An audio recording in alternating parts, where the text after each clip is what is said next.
रायान धनुष के करियर में एक खास मील का पत्थर है। ये बतौर अभिनेता उनकी 50वीं फिल्म है और बतौर निर्देशक उनकी दूसरी फिल्म पापांडी के बाद। अपनी 50वीं फिल्म के लिए उन्होंने निर्देशक, अभिनेता और लेखक की भूमिका निभाई। क्या रायान के साथ उन्होंने फिल्म निर्माता के तौर पर दूसरी उपलब्धि हासिल की है?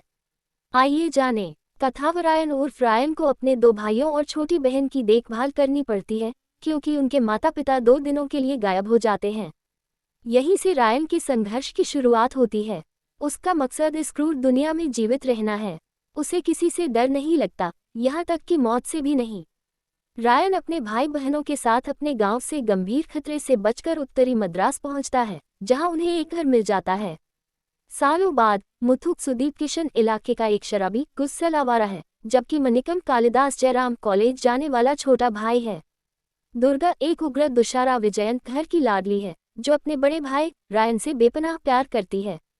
वह एक पिता की तरह है और अपनी सीमाओं और अपने गुस्से के नतीजों से सावधान रहता है। वह मुथु को चेतावनी देता है कि वह सुजल अंग्रेजी में भंवर में न फंसे। लेकिन मुथु का शराबी स्वभाव रायन परिवार को मुसीबत में डाल देता है और एक के बाद एक कई जीवन ले लेता है। धनुष एक बेहतरीन कलाकार हैं, ये बात सभी जानते हैं। अपने निर्देशन की पहली फिल्म पापांडी के साथ उन्होंने एक पारिवारिक ड्रामा के साथ खुद को साबित किया। रायन में यह पारिवारिक ड्रामा एक मनोरंजक बदला लेने वाली थ्रिलर में बदल जाता है, जो गैंगस्टर संस्कृति को उजागर करती है। वेत्री मारन की असुरन की तरह हम जानते हैं कि रायन एक खतरनाक आदमी है, लेकिन वह अपने गुस्से को खुद पर हावी नहीं होने देता या अपने अंदर के जानवर को बाहर नहीं आने देता। उसके लिए एक शांतिपूर्ण जीवन जीना सर्वोपरि है, और वह इसे हासिल करने के लिए किसी भी हद तक जाने को तैयार है। रायन 2 अलग अलग हिस्सों का एक और मामला है।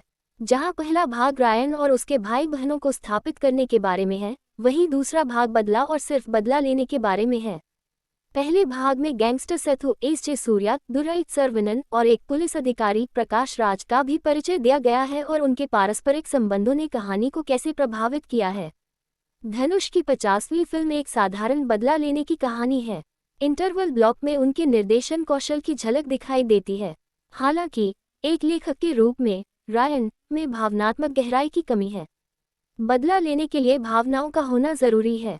कई मोड़ और मोड़ होने के बावजूद पे ऑफ के पल उन्हें उस तरह प्रभावित नहीं करते जैसा कि इरादा था। दूसरे भाग में कई अनसुलझे सवाल हैं, जिन्हें सही तौर पर निपटाया गया है। उदाहरण के लिए, आपको कभी भी इस बात का ठोस स्पष्टीकरण नहीं मिलता कि दूसरे भाग में मनिकम ने इतना बड़ा फैसला क्यों लिया। यहीं पर फिल्म एक परफेक्ट रिवेंज थ्रिलर बनने से चूक जाती है। धनुष ने अपनी एक्टिंग से सब कुछ ठीक कर दिया है। इसी तरह कालिदास और संदीप किशन ने भी दमदार भूमिकाएं निभाई हैं और वे अपने किरदारों पर खरे उतरे हैं।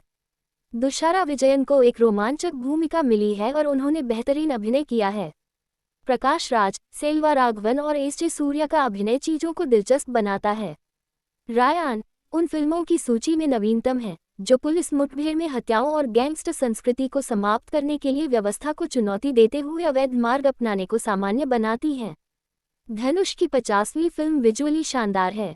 ओम प्रकाश की सिनेमेटोग्राफी की बदौलत सिलहुट शॉट, इंटरवल ब्लॉक और क्लाइमैक्स फाइट शानदार दिखते हैं। अगर धनुष रायन के स्तंभों में से एक हैं, तो ए.आर. रहमान एक और स्तंभ हैं, जो फिल्म को आगे बढ़ाते हैं। उनका बैकग्राउंड स्कोर और गाने इसके लिए एकदम सही हैं। रायन एक रोमांचक थ्रिलर है,